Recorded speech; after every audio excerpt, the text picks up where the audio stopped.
जब कोई मसला उनको नहीं मालूम होता था तो वो मसला पूछने के लिए हज़रत आयशा के पास लोगों को भेजते। अब्दुल्ला इब्न अब्बास रज़ी अल्लाह ताला अन्हु उम्र में छोटे थे, लेकिन अल्लाह के रसूल सल्लल्लाहु अलैहि वसल्लम की ख़ास दुआ उनको हासिल थी और ज़्यादातर अब्दुल्ला इब्न अब्बास रज़ी अल्लाह ताला अन्हु आप सल्लल्लाहु अलैहि वसल्लम के साथ रहा करते थे। इसलिए बहुत सारे मामलात में लोग अब्दुल्ला इब्न अब्बास रज़ी अल्लाह ताला अन्हु से रुजू करते थे। वहाँ कोई कैद ही नहीं थी कि कुरान मजीद की कोई बात मालूम करने के लिए, दीन की कोई बात मालूम करने के लिए फ़लाँ सहाबी के पास जाया जाए क्योंकि मुफस्सिर कुरान है, फ़लाँ सहाबी के पास जाया जाए कि वो बहुत ज़्यादा अल्लाह के रसूल के पास रहे, फ़लाँ सहाबी के पास जाया जाए वो बहुत ज़्यादा परहेज़गार है, फ़लाँ सहाबी के पास जाया जाए वो कुरान में बहुत ज़्यादा तदब्बुर करते हैं। ये मसला उनके यहाँ था ही नहीं। वो कुरान मजीद के इस हुक्म पर अमल करते थे, फ़स्अलू अहल ज़िक्र इन कुंतुम ला तालमून। जिनको कुरान मजीद मालूम है, जो कुरान वाले हैं, अहले ज़िक्र से मतलब तस्बीह पढ़ने वाले नहीं, अहले ज़िक्र से मतलब कुरान वाले, जिनका ओढ़ना बिछौना कुरान है। ये बात मैं कहाँ से कह रहा हूँ? नहनु नज़्ज़लना ज़िक्रा व इन्ना लहू लहाफ़िज़ून वलक़द यस्सरनल कुरान लिज़्ज़िक्र फ़हल मिन मुद्दकिर। हमने कुरान मजीद को ज़िक्र के लिए आसान कर दिया है और इन्ना नहनु नज़्ज़लना ज़िक्रा व इन्ना लहू लहाफ़िज़ून।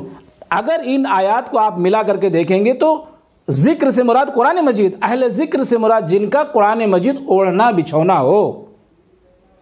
हमने कुरान मजीद को ज़िक्र के लिए नाजिल किया का मतलब क्या हुआ कि कुरान को ओढ़ना बिछौना बनाओ, कुरान को पढ़ो, कुरान को समझो, कुरान की तिलावत करो, कुरान की क़िराअत करो, कुरान में तदब्बुर करो, कुरान में तफक्कुर करो, कुरान मजीद को अपने ऊपर नाफिज करो, कुरान मजीद को समाज में नाफिज करो, कुरान को अपने फैमिली में नाफिज करो, कुरान की तबलीग करो।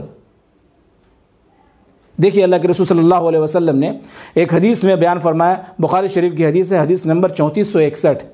अल्लाह के रसूल सल्लल्लाहु अलैहि वसल्लम फरमाते हैं, बल्लिगू अन्नी वलो आया, बल्लिगू अन्नी वलो आया। ए मेरे सहाबा की जमात, अगर तुमको एक आयत भी मालूम है तो तुम उसकी तबलीग करो,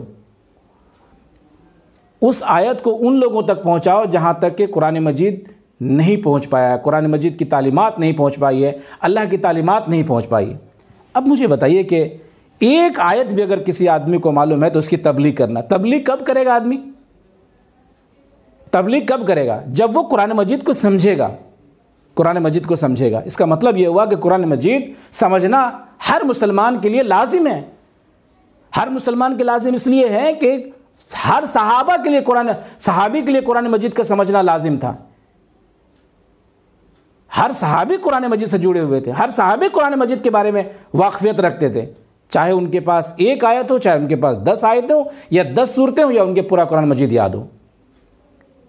तो कुरान मजीद को जो है समझ के पढ़ना, यहां तर्जमे का तो मसला है ही नहीं, कुरान मजीद को समझ के पढ़ना। कुरान मजीद समझ कर पढ़ने के लिए नाजिल हुआ है और इसीलिए इसके नुज़ूल में जो है 23 साल लगे हैं। इसके नुज़ूल में 23 साल इसीलिए लगे हैं कि कुरान मजीद को समझा जाए और उसको अपनी ज़िंदगी में नाफिज किया जाए।